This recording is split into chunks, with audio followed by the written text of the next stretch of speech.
Mga kapuso, kamusta po ang puso nyo? Hindi naman dun sa mga usaping broken hearted dyan, ha? Ito po seryosong usapan. Ayon po kasi sa Philippine Statistics Authority, sakit sa puso ang nangungunang sanhi ng pagkamatay sa Pilipinas. Kaya talakayin natin yan ngayong Valentine's Day at Philippine Heart Month. Nakasalang sa Balitang Hali si Philippine Heart Association Vice President Dr. Rodney Jimenez. Magandang umaga at welcome po sa Balitang Hali. Magandang umaga po sa inyo lahat and maraming salamat po for inviting me. Happy Valentine's Day po sa inyo, Doc. Ano ho ba talaga ang sanhihan ng sakit sa puso? Namamana ba yan sa mga, syempre, ating magulang o kaya lifestyle ba ito? Maraming klase yung sakit sa puso So may mga namamana at saka meron ding lifestyle. So mas maganda sana yung mga yung mga nakukuha natin due to lifestyle, pwede natin mabago kung babaguhin natin yung lifestyle natin. Okay. Ito, sinasabi nila, may mga early warning signs, no? Bago tayo atakihin sa puso. Siguro magandang bigyan nyo kami ng mga tips kung ano-ano ho ba yan. Magkaiba kasi daw yung sa babae na mga sintomas as compared sa mga lalaki.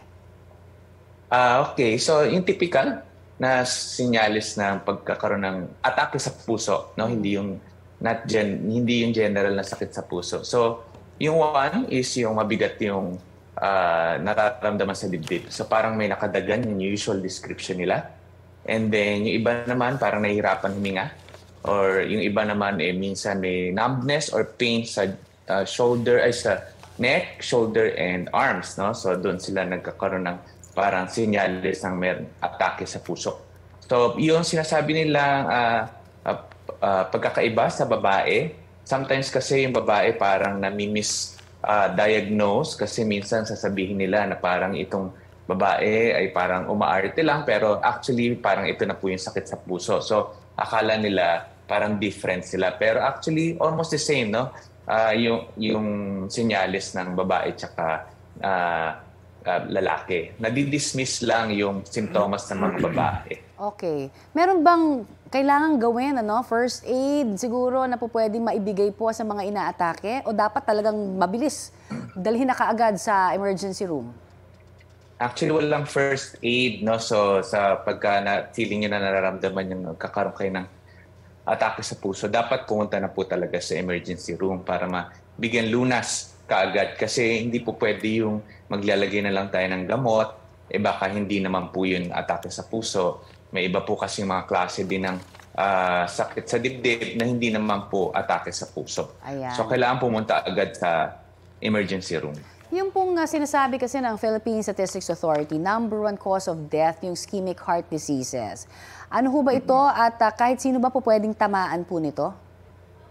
Yes, kahit sino po pwedeng tamaan. Ischemic heart disease, ito po ischemia, ibig sabihin po ang definition nito ay imbalance between the oxygen supply and oxygen demand. Nawawala po yung oxygen supply because usually yung sakit sa puso, ang pinaka-common po, yung sakit sa puso ay may pagbabara ng ugat natin sa ating mga puso, yung daluyan ng dugo. So because of the build-up ng cholesterol. So ito po yung ischemic heart disease. No? So pwede po yan pwede pong namamana po yan at pwede rin pong because of lifestyle. Lalo na po yung kumakain na matataba at saka yung mga mahilig kumain ng mga red meat tulad ng beef, ng baboy, chicken skin, saka yung mga processed meat, processed food, yan po yung lifestyle. Saka yung mga hindi nag-exercise at saka yung mga nagsisigarilyo. Ayan. Doc, may permanenteng lunas ba yung heart disease? At yung sama ng loob, naglilid po ba ito sa heart disease? Meron sila tinatawag broken heart disease ba? Syndrome. Syndrome. Takotsubo, di ba? So, iba. Sige. Doon muna tayo sa yung unang tanong natin. May permanenteng lunas po ba ang heart disease? May permanente. Kung may permanente, wala pong actually pinaka-cure kung depende kasi sa sakit sa puso. Okay. Pero sabihin ko nga yung pinaka-common na sakit sa puso, yung pagbabara ng ugat ng ating mga daluyan ng dugo papunta sa ating muscles ng heart. Yan po yung pinaka-common. Dahil po dyan may accumulation ng cholesterol. No? So, hindi po yan natatanggal na. So, permanente na po siya.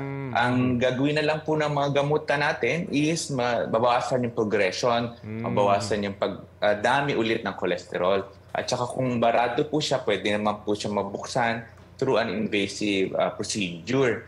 No? So prevention ibig sabihin, talaga. wala pong permanente na gamot na makakagaling. No? Kailangan lang po yung gamot at saka yung lifestyle mabago. Yung mga gamot na yon ay tuloy-tuloy lang natin siyang inumin. Hindi po dapat siya hinihinto. Ayun, sama ng So, loob, walang Doc. permanente na gagaling. No? So, babawasan lang yung chance. Yung naman pong broken heart syndrome, totoo po yan na may broken heart syndrome. So, any stress source o any stress na source ng stress tulad ng common, usually po yan nangyari kasi yan because of masakit yung naramdaman niya. Halimbawa nga, nagka-broken heart siya or namatayan siya ng mahal niya sa buhay. Yun po, humihina po yung bigla yung tibok ng puso no? Because of the stress hormones na ma-atake mismo sa muscles ng heart. Okay. So kahit ano pong stressor, pwede po mag-cause ng takot subo o yung tinatawag natin broken heart syndrome. Doc, sa inyong karanasan at obserbasyon pagdating sa gamutan, kumusta po yung mga pasilidad at kasanayan ng ating mga doktor dito po sa Pilipinas? Okay, actually, marami na po tayong available na gamot. No? Kung ano man yung available worldwide para sa sakit sa puso, available na rin sa atin sa ating bansa. No, ang ating mga doctors din naman ay capable of providing care for patients na merong heart disease. No? So, ang kailangan lang is more education para mas matutut ng mga ibang doktor na naghahawak, lalo na po ngayon may universal healthcare na tayo. So, dapat din yung hindi lang cardiologist ang may involved sa pagbigay ng lunas ng sakit sa puso, kundi yung mga primary care physicians din, yung general practitioners din. Okay. So, actually, sa Philippine Heart Association, continuously nagbibigay kami ng education. At tamang-tama nga po, sa Friday po, meron kaming Philippine Heart Month, celebration ng Philippine Heart Month sa Zamboanga, that we will educate also our doctors and our lay people, yung mga tao po na meron din sakit sa puso. So talagang dapat tangkilikin nyo yan at preventive talaga no, pagdating sa puso, sakit sa puso. Maraming salamat po sa inyo. Salamat po. Thank you, Doc. Thank you. Thank you po. Thank you po for Si inviting. Philippine Heart Association Vice President Dr. Rodney Jimenez. Ayan. Kapuso, para sa mga maiinit na balita, mag-subscribe sa GMA Integrated News sa YouTube. Sa mga kapuso naman abroad, subaybayan nyo kami sa GMA Pinoy TV at sa www.gmanews.tv.